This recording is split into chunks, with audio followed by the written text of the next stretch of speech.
دیکھیں میں یہ کہہ رہا تھا کہ یہ ایک مائن سے اتنا زیادہ $75 بلین آپ کما سکتے ہیں. اس کے رائٹ لیفٹ آگے پیچھے اور بہت ساری مائنز بن سکتی ہیں. ایک دفعہ وہاں پہ یہ سسٹم ڈیولپ ہو گیا تو آگے فیوچر میں اور جگہوں کو آپ لیز پہ دے سکتے ہیں تاکہ فردر اور مائننگ بھی کی جا سکے. اور یہ تمام چیزیں جو ہیں یہ اس میں سب سے جو امپورٹنٹ بات ہے وہ یہ ہے کیونکہ بہت ساری باتیں محرومیوں کی بہت بات ہوتی ہے. گورنمنٹ آف بلوچستان آپ دیکھیں اس کا جو حصہ ہے وہ گورنمنٹ آف پاکستان دے رہی ہے ڈیولپمنٹ کا. ایسا ہی ہے. State owned enterprises will chip in, government of Balochistan will not pay anything. اور یہ کسی پہ احسان نہیں ہے, یہ تو میں صرف بتا رہا ہوں یا کہتے ہیں کیونکہ ہر وقت دوسری طرف والی بات ہوتی ہے, اس طرف کی نہیں ہوتی. پھر یہ ہے کہ آگے اس میں بھی بڑا امپورٹنٹ یہ ہے جو نیازی صاحب کر رہے تھے بات کہ ہمیں جو ہے وہ امپاور کرنا ہے ادھر کی جو مڈل کلاس ہے اور جو اب ابھر کے سامنے آ رہی ہے. لیکن مجھے ایک چیز سمجھ نہیں آتی, ہمیں سرداروں والے سارے سردار برے نہیں ہوتے, اچھے سردار بھی ہیں, لیکن ہمیں اب یہ سرداروں سے ڈیلنگ جو اسٹیٹ کی رہی ہے نا, that has created many problems. Umar sahab مجھے ایک چیز بتائیے کہ یہ جو MNAs MPAs ان کا جو سسٹم ہوتا ہے, ان کے ہوتے ہوئے بھی سرداروں کا انفلوئنس اتنا کس طرح سے برقرار رہتا ہے؟ کیا اس کی وجہ یہی ہے کہ وہی سردار MNA MPAs بن کے اسمبلیوں میں پہنچتے ہیں؟ 100% تو ریپرزنٹیشن عوام کی پھر کیوں کر ممکن ہے؟ دیکھیں عوام کی ریپرزنٹیشن بن سکتی ہے جب آپ عوام کو اس روٹی والی دوڑ سے تو باہر نکالیں. عوام کے تو مسئلے ہی اور ہیں. اگر ایک عام بندے آپ سیلریڈ کلاس کو دیکھیں اس وقت چھوٹی چھوٹی اپنی وہ 3 مہینے کی تنخواہیں پلیج کر کے لوگوں نے پیسے اٹھائے ہوئے ہیں اپنا سائیکل چلانے کے لیے. جب اتنے سخت حالات ہو تو کیا وہ سیاست کی سوچ سکتا ہے؟ دوسرا پھر ہمارا سیاسی کلچر غلط ہے. دیکھیں MNAs MPAs کا کیا کام ہے؟ وہ لیجسلیٹرز ہیں, ٹھیک ہے, ان کا یہ کام نہیں ہے. وہ نرسریز الگ ہونی چاہیے. بالکل لوکل گورنمنٹ کو تو ہم جو ہے نا اٹھنے ہی نہیں دے رہے. مطلب وہ خالی پارلیمان میں ایم کیو ایم یہ اس چیز کی آواز اٹھاتی ہے مگر ان کی اپنی ریزنز ہیں وہ اور ہیجمنی کے لیے. مگر اوور آل لوکل گورنمنٹ کا ادارہ جب تک نہیں کریں گے, ایک تو آپ کے فنڈز کلیکشن بھی بہت آسان ہو جائے گی, ایک نیا ریونیو ماڈل وہاں بن جائے گا, ساتھ ہی ساتھ جو ہے نا آپ کا کلچر ہی پولیٹیکل پھر آپ کا بھی ایم ایل اے بننے کا دل نہیں چاہے گا, آپ کہیں گے میئر بن جاؤں میں, وہ زیادہ بہتر ہے. میں نیازی صاحب کی بات کو آگے لے کے آتا ہوں. جو نرسری ہوتی ہے سیاستدان جہاں سے آتے ہیں وہ لوکل باڈیز ہوتی ہیں, ٹریڈ یونین ہوتی ہیں اور اسٹوڈنٹ یونین ہوتی ہیں. وہ ہے ہی نہیں ہمارے ملک. سارا باقاعدہ ایک پلان کے تحت ان چیزوں کو تباہ کیا ہے. تو باہر پھر مسئلے تو مسائل تو ہوں گے, اس لیے ہمیں گراؤنڈ اب بالکل ٹھیک کہہ رہے ہیں. ہمیں اس کے اندر بھی سیاسی معاملات ہیں نا, کیونکہ اگر پتہ چلا کہ جی ہم MNA MPA ہمارے ہیں اور اگر جمہوریت کی نرسریاں جن کو کہتے ہیں وہاں پر کسی دوسری مخالف پارٹی کے اگر لوگ منتخب ہو گئے تو ہمارا لوکل جو عوام کی گلی محلے کی سطح پہ انفلوئنس ختم ہو جائے گا.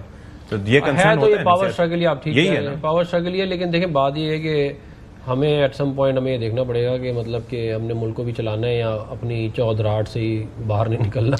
مطلب ہمیں ملک کو 24-25 کروڑ کا ملک بغیر لوکل دوسری پارلیمان سے کمپیئر کر لینا, وہاں ٹیچرز بھی اسمبلی میں پہنچتے ہیں, ایون مائن ورکرز تک اسمبلی میں پہنچ جاتے ہیں. ہمارے یہاں ایک بس پرٹیکولر کلاس نے پہنچنا ہے اور آنے نہیں دیتے کسی کو. ہمارے ملک میں تو بہت مشکل ہے یہ, اور بڑا ہی بہت زیادہ ایکسٹرا آرڈنری ایفرٹ کوئی کرے تو پہنچ سکتے ہیں, ادروائز اٹس ویری ڈیفیکلٹ.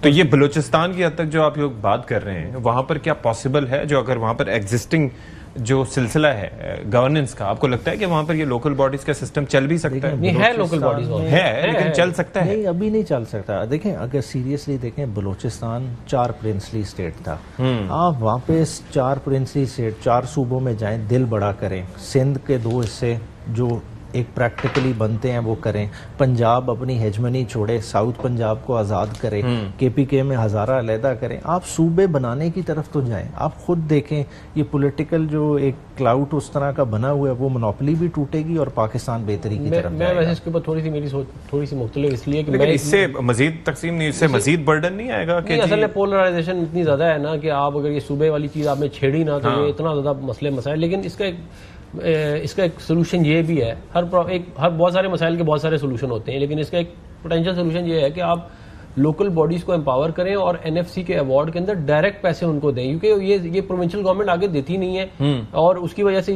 جو وہاں پہ پروونس کے لیول کے جو سی سی آئیز ہیں وہ کال ہی نہیں کرتے, تو وہ آپ پھر dependent who on the mercy of the provincial government. مجھے یہ بتائیے کہ یہ جو پارٹی کے اندر کے معاملات ہیں, ابھی وہ تیمور جھگڑا صاحب کے خلاف آپ دیکھ رہے ہیں کہ کس طریقے سے انویسٹیگیشن چل رہی ہے, ان کی جانب سے الزامات الگ لگائے جا رہے ہیں کہ جی یہ ان کے اثاثے وزیر اعلیٰ صاحب کے پہلے کیا تھے, اب دیکھیے کیا سارا معاملات ہیں. پھر عاطف خان صاحب پہ الگ الزامات ان کی جانب سے الگ. یہ کیا مطلب یہ آپ کو لگ رہا ہے کہ ایک صوبے میں آپ کی حکومت ہے اور وہاں پر بھی مطلب بڑا تقسیم کا شکار پی ٹی آئی نظر آتی ہے؟ ٹرانسپیرنسی تو پرائرٹی ہونی چاہیے. عمران خان صاحب کا ہمیشہ کرپشن پہ بڑا سخت سٹانس لایا ہے. اگر کسی منسٹر کی بھی شکایت کہی ہے تو انہوں نے کہا ہے فوراً بدل دیں. اگر ایک نوٹس کیا ہے ٹھیک ہے آپ کے لوکل احتساب کی طرف سے تو اس کو انہوں نے جواب دیا ہے اور میرے خیال سے جو ہے نا جواب ان کا سیٹسفیکٹری ہے. وہ چیز اگر کلک کر جاتی ہے تو کل کو وہ بہتر طریقے سے نکل آئیں گے اور بہتر لائٹ میں ریفلیکٹ ہوگا.